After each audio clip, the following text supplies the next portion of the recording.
Halo, selamat datang di video saya. Di sini saya akan membandingkan kapitalisme versus sosialisme. Sistem manakah yang lebih baik? Bagian satu, kapitalisme. Mitos versus kenyataan. Kapitalisme. Apa yang terlintas di benak Anda ketika mendengar kata ini? Mungkin Anda berpikir tentang kekayaan, kemajuan, inovasi, atau kesempatan. Mungkin Anda juga berpikir tentang Amerika Serikat, negara yang dianggap sebagai contoh kapitalisme. Atau mungkin Anda berpikir tentang hal-hal negatif seperti ketidakadilan, keserakahan, eksploitasi, atau kerusakan lingkungan. Apapun yang Anda pikirkan, kapitalisme adalah salah satu ideologi ekonomi yang paling berpengaruh dan kontroversial dalam sejarah manusia. Tapi apa sebenarnya kapitalisme itu? Secara sederhana, kapitalisme adalah sistem ekonomi di mana aset modal seperti pabrik, tambang, dan jalur distribusi dapat dimiliki dan dikendalikan secara pribadi. Tenaga kerja dapat dibeli dengan upah uang. Keuntungan modal diperoleh pemilik swasta dan harga ditentukan oleh permintaan dan penawaran. Dalam kapitalisme, individu dan perusahaan bebas untuk menghasilkan, mengkonsumsi, dan berinvestasi sesuai dengan keinginan dan kemampuan mereka, tanpa banyak campur tangan dari negara. Ini disebut sebagai kebebasan ekonomi, salah satu nilai utama dari kapitalisme. Kebebasan ekonomi diyakini dapat menciptakan pertumbuhan ekonomi yang tinggi, karena individu dan perusahaan akan berusaha untuk meningkatkan produktivitas, efisiensi, dan kualitas produk dan jasa mereka, agar dapat bersaing di pasar dan memenuhi kebutuhan dan selera konsumen. Dengan demikian, kapitalisme dapat menghasilkan inovasi, kemajuan teknologi, dan kesejahteraan masyarakat. Contohnya kita dapat melihat bagaimana kapitalisme telah memungkinkan perkembangan industri seperti otomotif, telekomunikasi, komputer, internet, dan lain-lain yang telah memberikan manfaat bagi jutaan orang di seluruh dunia. Namun, kapitalisme juga memiliki sisi gelap yang tidak dapat diabaikan. Salah satu mitos tentang kapitalisme adalah bahwa pasar bebas dapat berfungsi secara sempurna tanpa ada campur tangan dari negara. Padahal, kenyataannya pasar bebas tidak ada. Yang namanya pasar pasti ada regulasinya, baik itu dari negara, lembaga, atau norma sosial. Misalnya ada aturan tentang apa yang boleh dan tidak boleh diproduksi dan diperdagangkan seperti narkoba, senjata, atau organ tubuh. Ada juga aturan tentang siapa yang boleh dan tidak boleh berpartisipasi dalam pasar, seperti anak-anak, tahanan, atau imigran ilegal. Ada juga aturan tentang bagaimana transaksi dilakukan, seperti pajak, subsidi, tarif, atau kuota. Semua aturan ini dapat mempengaruhi kinerja pasar, baik secara positif maupun negatif. Selain itu, kapitalisme juga cenderung menciptakan ketimbangan ekonomi yang besar, karena tidak semua orang memiliki akses yang sama terhadap sumber daya, pendidikan, kesehatan, dan peluang. Dalam kapitalisme, orang-orang yang memiliki modal lebih banyak dan lebih kuat dapat menguasai pasar dan memperoleh keuntungan lebih besar.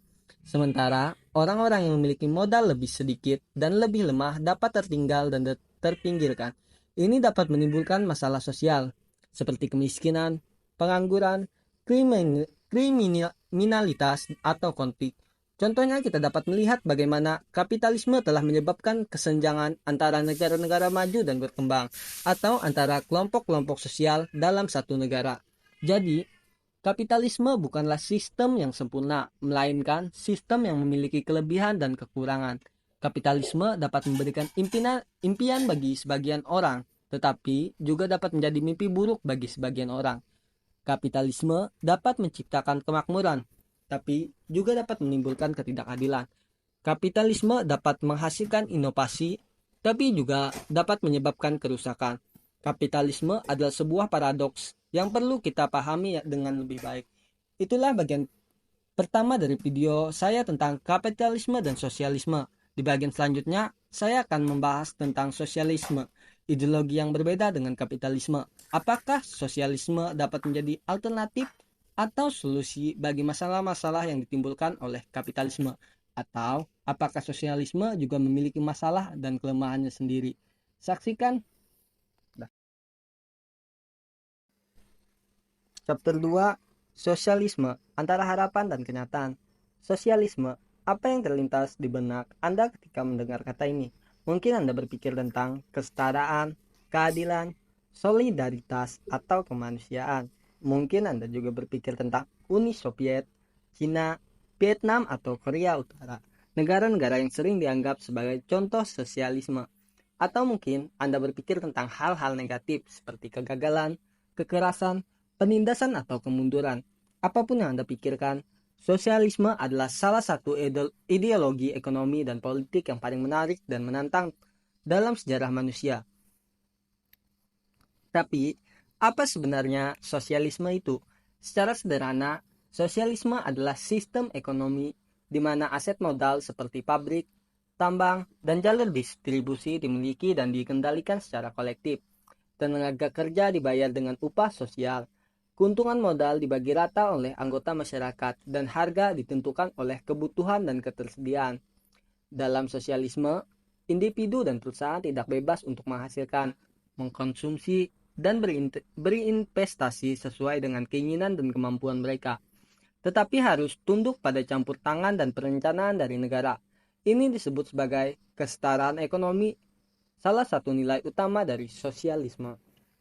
Kesetaraan ekonomi diyakini dapat menciptakan kesejahteraan sosial yang tinggi, karena individu dan perusahaan akan berusaha untuk meningkatkan kerjasama, tanggung jawab, dan kualitas hidup mereka, agar dapat berkontribusi di masyarakat dan memenuhi kebutuhan dan hak-hak dasar semua orang.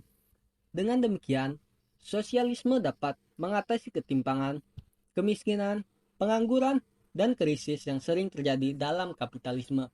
Contohnya, kita dapat melihat bagaimana sosialisme telah memberikan jaminan sosial, pendidikan gratis, kesehatan universal, dan perlindungan lingkungan bagi jutaan orang di berbagai negara. Namun, sosialisme juga memiliki sisi terang yang tidak dianggap remeh. Salah satu mitos tentang sosialisme bahwa negara sosialis dapat berfungsi secara efektif tanpa ada partisipasi dari rakyat. Padahal, kenyataannya negara sosialis tidak ada. Yang namanya negara pasti ada kekuasaannya, baik itu dari pemerintah, partai, atau militer. Misalnya ada aturan tentang siapa yang boleh dan tidak boleh memimpin dan dipimpin, seperti pemilu, kudeta, atau dinasti. Ada juga aturan tentang apa yang boleh dan tidak boleh dikatakan dan dilakukan, seperti sensor, propaganda, atau represi. Ada juga aturan tentang bagaimana kebijakan dibuat dan dilaksanakan, seperti birokrasi, korupsi, atau inefisiensi. Semua aturan ini dapat mempengaruhi kinerja negara baik secara positif maupun negatif. Selain itu, sosialisme juga cenderung mengorbankan kebebasan individu demi kepentingan kolektif, karena tidak semua orang memiliki aspirasi, minat, dan bakat yang sama. Dalam sosialisme, orang-orang yang memiliki ide, gagasan, dan kreativitas yang berbeda dan unik dapat dianggap sebagai ancaman dan musuh oleh negara. Ini dapat menimbulkan masalah budaya seperti stagnasi, konformitas, atau alienasi. Contohnya, kita dapat melihat bagaimana sosialisme telah menekan ekspresi seni, sastra, dan ilmu pengetahuan yang tidak sesuai dengan doktrin dan ideologi resmi.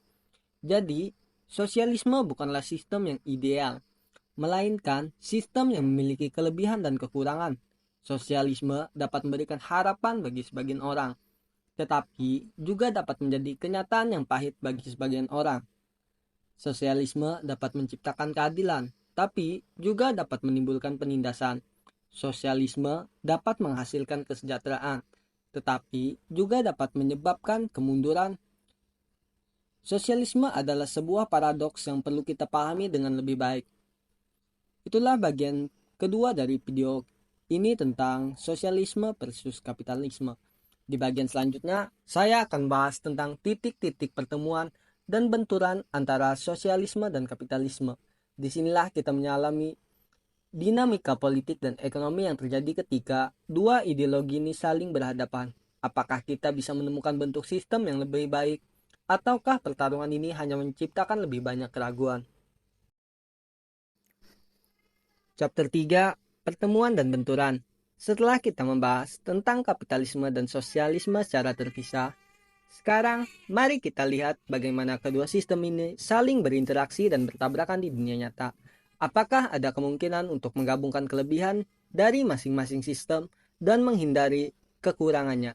Atau apakah kita harus memilih salah satu dari keduanya dan menerima konsekuensinya? Pertama, kita harus menyadari bahwa tidak ada negara yang murni kapitalis atau murni sosialis. Sebagian besar negara menggunakan campuran dari keduanya dengan variasi yang berbeda-beda. Misalnya Amerika Serikat yang dikenal sebagai negara kapitalis juga memiliki program sosial seperti Medicare, Medicaid, dan Social Security yang memberikan bantuan kesehatan dan keuangan bagi warga yang membutuhkan. Di sisi lain, Cina yang dikenal sebagai negara sosialis juga telah membuka ekonominya untuk investasi swasta dan perdagangan internasional yang memicu pertumbuhan ekonomi yang luar biasa. Kedua, kita harus mengakui bahwa ada pro dan kontra dari setiap sistem, dan tidak ada sistem yang sempurna. Kapitalisme dapat menciptakan kemakmuran, tetapi juga dapat menimbulkan ketidakadilan. Sosialisme dapat menciptakan keadilan, tetapi juga dapat menimbulkan penindasan. Keduanya memiliki potensi untuk menghasilkan inovasi dan kesejahteraan, tetapi juga memiliki resiko untuk menyebabkan kerusakan dan kemunduran. Keduanya memiliki penggemar dan kritikus yang seringkali berdebat dengan sengit dan tanpa akhir. Ketiga, kita harus mempertimbangkan bahwa ada faktor-faktor lain yang mempengaruhi keberhasilan atau kegagalan dari setiap sistem, selain dari sistem itu sendiri. Misalnya budaya, sejarah, geografi, politik, hukum, agama, dan lain-lain. Semua faktor ini dapat mempengaruhi bagaimana masyarakat menerapkan dan menyesuaikan sistem ekonomi mereka dengan kondisi dan tantangan yang mereka hadapi. Contohnya, kita dapat melihat bagaimana negara-negara Skandinavia seperti Swedia, Norwegia, dan Denmark berhasil mengembangkan model demokrasi sosial yang menggabungkan pasar bebas dengan kesejahteraan sosial yang tinggi. Jadi, apa kesimpulan dari video kita tentang kapitalisme versus sosialisme? Mungkin tidak ada jawaban yang pasti dan mutlak. Mungkin yang terbaik adalah untuk tetap terbuka dan kritis, serta belajar dari pengalaman dan contoh dari berbagai negara dan masyarakat. Mungkin yang terpenting adalah untuk menghargai dan menghormati perbedaan dan keragaman, serta berusaha untuk mencari titik temu dan kerjasama daripada konflik dan bersaing. Mungkin yang terakhir adalah untuk tidak lupa bahwa tujuan akhir dari setiap sistem adalah untuk meningkatkan kualitas hidup dan kebahagiaan bagi semua orang. Itulah bagian ketiga dan terakhir dari video kita tentang kapitalisme dan sosialisme. Semoga video ini bermanfaat